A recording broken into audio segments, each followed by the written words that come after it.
yangu Bwana sifiwe. Basi kabla sianza hubiri langu, si umelipata wapi hubiri lenyewe la kwako hilo? Kabla sianza hubiri langu, nina mke wangu hapa. Mke wangu kipenzi, ninampenda sana. Tulikwambia sisi tunachukia wake zetu sisi.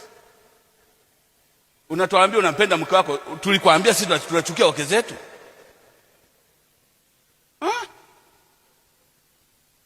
Sasa mke wangu naomba usimame.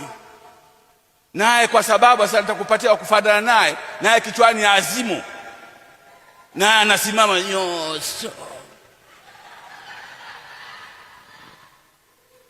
Sasa ukimwangalia unachanganyikiwa. Ukiangalia mikono iliyokaa unafikiri goalkeeper amekosa kudaka penalty. Ukiangalia uso kama basi anataka kuanguka. Sasa unashinda kwamba jamani, mnaonaje mke wangu? Sisi hatutaji mwanamke hapa. Tunamhitaji Yesu Kristo, mwana wangu aliye hai, aliyekufa msalabani, alimwaga damu yake ili